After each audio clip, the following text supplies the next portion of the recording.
Okay, welcome back to the Nettpress tutorial series. In this video we're going to learn how to publish a book. Um, so let's get started.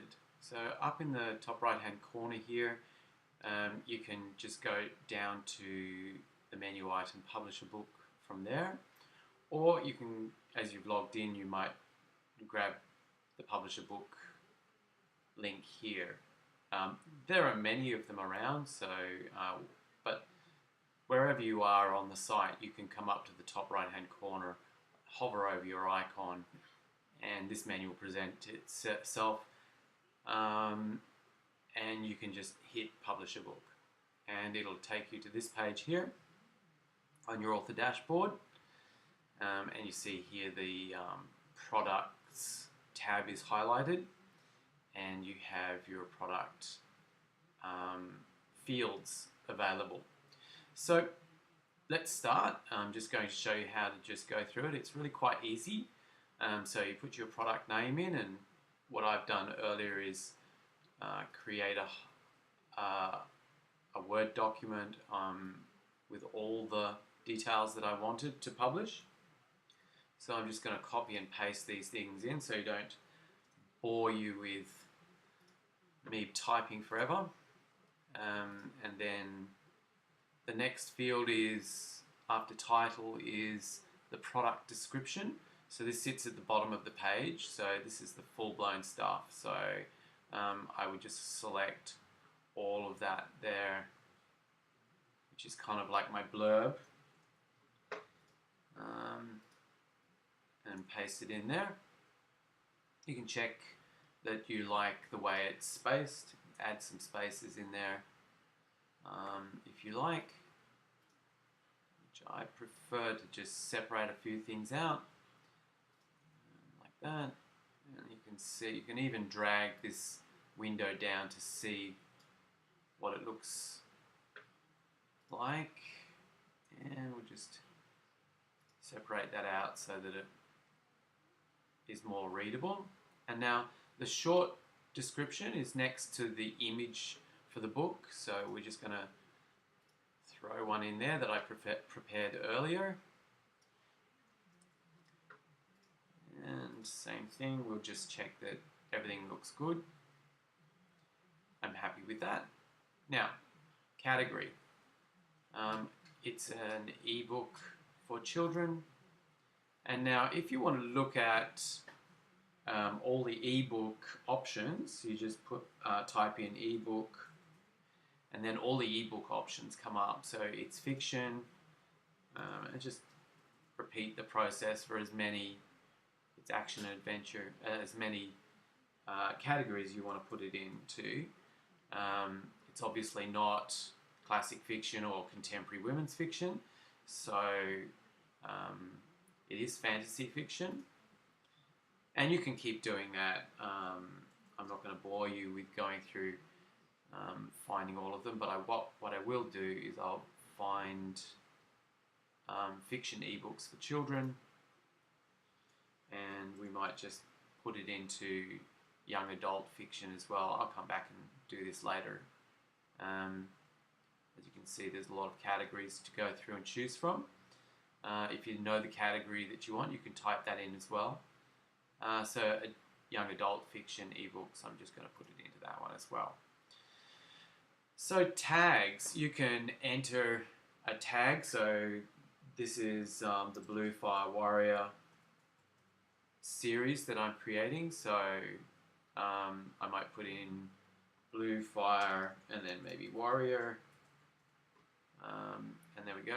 I've done it before. I'll put bullying, anti-bullying maybe. Let's try anti-bullying. Anti-bullying. And just wait for that to search for that title. There it is. Okay, so we've just tagged those. Now we go on to your featured image, which is basically your book cover that we've covered over that process, creating that image in a video previously. So just go to your video library and have a look at that one. You can see how we've achieved that. So set featured image, so you just click that and upload a file. So select a file from your computer, and I'm going to go to the published versions. This is the Alicia story, and there's my thumbnail there that I created earlier. And open that and it'll upload it. As you can see, this is my library specific to my account. You don't see anybody else's library. And there we go, there's my book cover. And then I'm going to set it as a simple product. Don't worry about the variable products right now. That's an advanced option. But you do want to make it a virtual product because there's no delivery required. It'll just be downloaded, and it's a downloaded product. And that just creates some attributes that you need to use. I'm just going to go on to the SKU number, which is basically an identifier for your book. I'm using BFW for Blue Fire Warrior, and this is 003 in the series. I'll just check that. I've got that. 003, yes. So that's added. Now we don't have to worry about inventory because it's not a physical product. We don't have to worry about attributes because it's not a variable product. So we'll just skip those two and we'll go to linked products. So if you've already got products in your bookstore, you might want to upsell at checkout and also on the right hand side of the product that you're creating. So with this one, I want to upsell to my other books. So I'm going to look for the Blue Fire Warrior series. So I'm going to add the original book and do that again for the second book in the series, which was the Asgo. And I'm going to do exactly the same for the cross-sells as well at checkout. So this gives you full control over what people are buying at checkout. They might just add another book, which would be great. So I'll just look for Asgo as well. There we go. And don't worry about grouping for now. That's another advanced option. So let's go back to general, and we're going to set the price. So you can list it as a private listing until you're ready to publish it if you wish. So you can just align the release of the book with your marketing campaign timing. But here we've got to put the regular price. I'm going to set it at $5.99 for the regular price, but I'm going to put it on sale straight away for $3.99. And you can schedule when that happens. We won't go into that right now.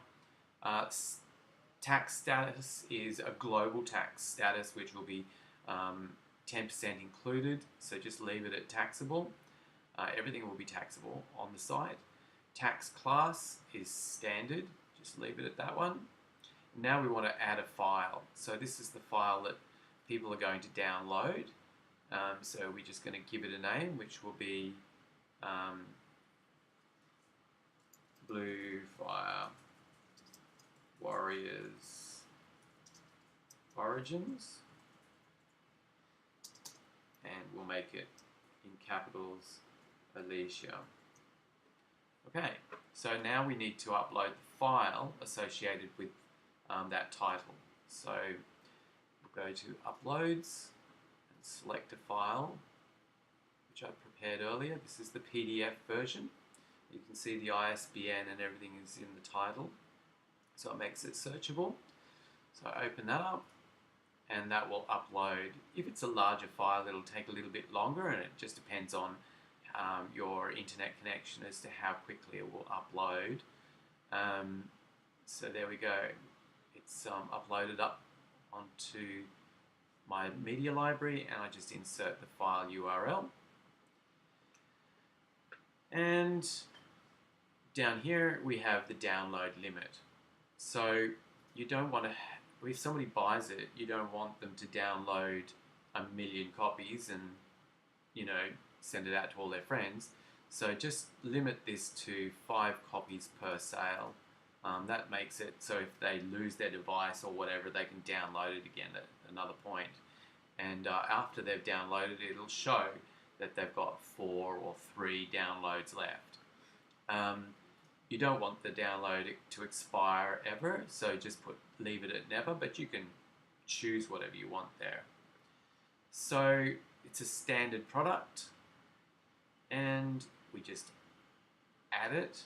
You can save a draft if you wish, but I'm just going to add this one now. And then at the top here, you see this little green box, and it says product added, view product. So you can just click on that link, and it'll take you to the product that you just created. So this is my product, and as you can see, everything's listed in there, and these on the right hand side here are the books that I've put in to upsell if they're interested in this particular book. And just down here under the add to cart button is the short description or the hook, and then down here you've got your full description including your ISBN number and everything, and directly under that you've got recommending buttons. So basically you can click on the Facebook or Twitter icon, and it'll open up a window for you to log into your account and share your book online. So it's really easy for that to happen straight away. And that's pretty much it. It's pretty quick. If you want to go back and edit it, because you've created a typo or something like that, you can just hit the edit button here. These only appear when you're actually logged in to your account. So these tools don't appear to the customer. So here you can hit edit, and that will take you back to the original screen that you had put all your details in, and you can edit it and then just save the changes. So if we just go back to the product, you can see also that people can add it to their favorites, which will be up in their bookmarks, and they can leave reviews. Seller information comes up in here as well. So that's pretty much it. Hope you enjoyed this video, and happy publishing.